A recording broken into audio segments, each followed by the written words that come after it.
Welcome back to 2020, A Time for Change. I'm Sabine Marcellus. Nearly 900,000 Americans lost their jobs and filed for unemployment in just the past week as we're seeing more layoffs take place. According to banking giant UBS, the economy is transitioning from hiring by companies with a future to firing by companies in decline. Joining us now is Dr. Tamara Moise, who's an emergency room physician and the co-founder of Big Apple Urgent Care in Brooklyn, New York.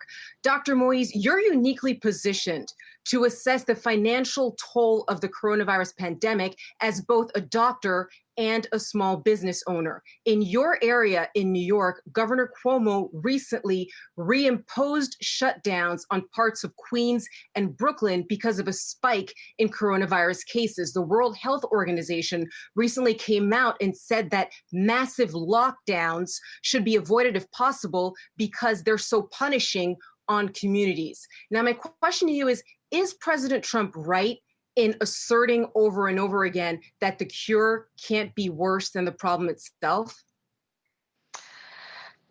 So I thank you so much for having me. So of course, the whole issue of shutdown, versus health, life, and death, it's a very complicated issue. I definitely feel that creating a balance is the best way to approach the whole situation. Unfortunately, our numbers here in New York are going back up, and we're such a we're a city of over 8 million people, so there has to be some kind of lockdown. So I'm just hoping, and I do trust that the governor will come up with a solution where we're not fully on lockdown, because just like you said, a lot of people are losing their jobs, and um, just coming to health is wealth. If you're losing your job, you're not able to take care of your family, you're not able to get proper health care too, because you have to remember these people are also, if they're losing their jobs, they're losing their health plans as well. So I just think that, we definitely just need to find as much of a middle ground as possible so that our health is being to take into consideration, that we're reducing the number of deaths, but at the same time, we're not completely shutting down. And of course, the important way to make this all happen is for us to actually follow the rules.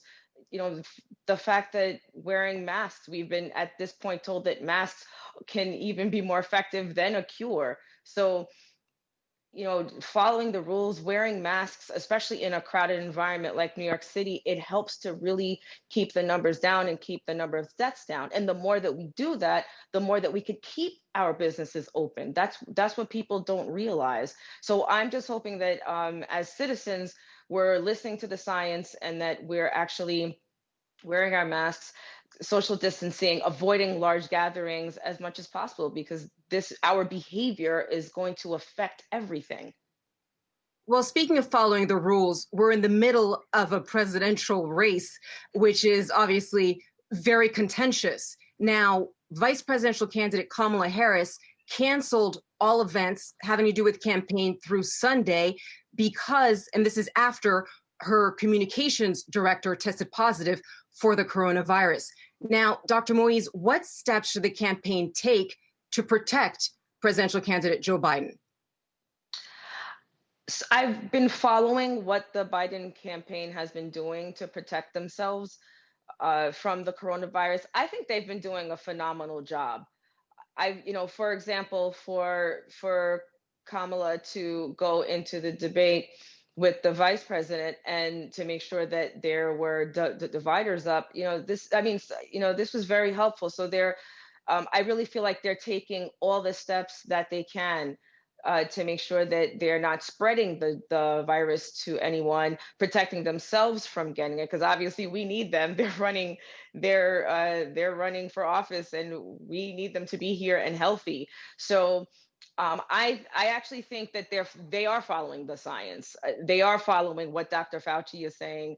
They are following all of these rules. So I don't even think I have to give them advice, because I think they know what they're doing already. The fact that Kamala made that decision to to cancel this event, we still can do everything via video, and the message will still be heard. So I think the Biden campaign is doing a phenomenal job in terms of being able to run their campaign, but at the same time still, um, you know, protect themselves and protect other people and keep everyone safe.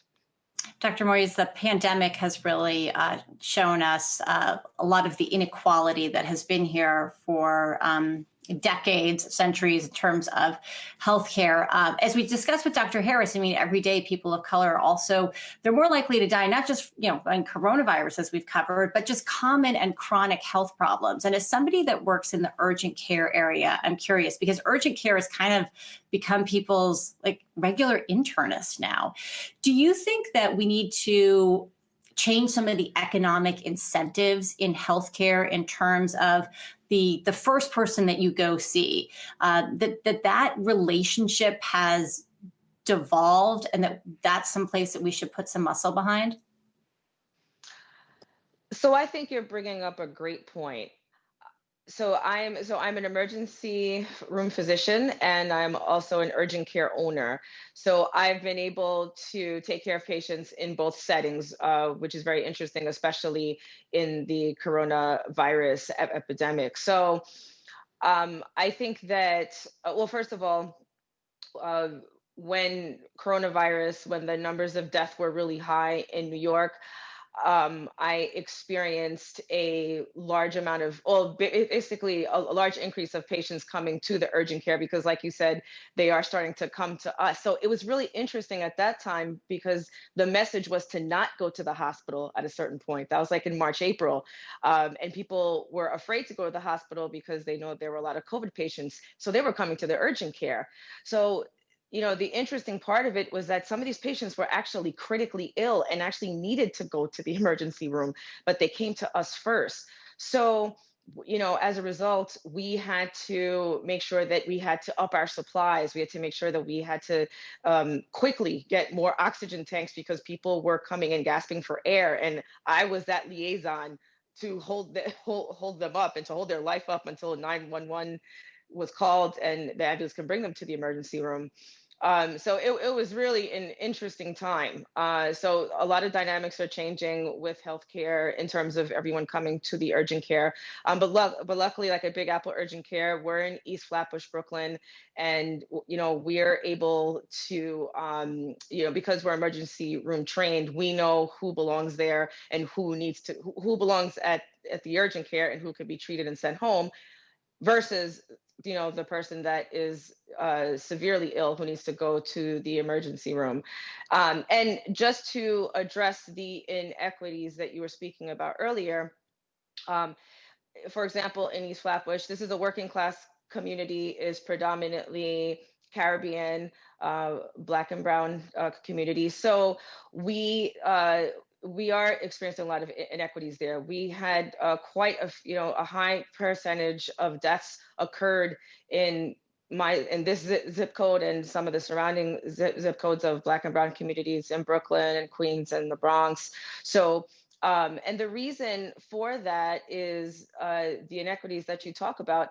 If there's inadequate housing, if you're in a food desert, so these are some of the things that we're dealing with in my neighborhood, you're going to be susceptible to getting deadly diseases. So if you're in a food desert, you don't have access to healthy food, you easily become obese. And a lot of obese patients don't do well with COVID. A lot of obese patients, they fight for their lives for COVID. So these are some of the challenges that we're dealing with in the urgent care in Brooklyn. But of course, everyone deserves high quality care. So we're doing our very best at the urgent care to provide that, despite all of the challenges that are happening around us. Well, it's great to have your insight as we continue to deal with the ongoing pandemic and its effects. Dr. Moise, co-founder Big Apple Urgent Care in Brooklyn, New York, thanks so much. Thanks for having me. Hey investors, Zach Guzman here. Are you interested in learning more about the markets and getting the latest financial news? Well, then click right here to subscribe to our Yahoo Finance YouTube channel. Get the latest up-to-the-minute market analysis, big interviews in the world of finance, and information on how to manage your money every day wherever you are.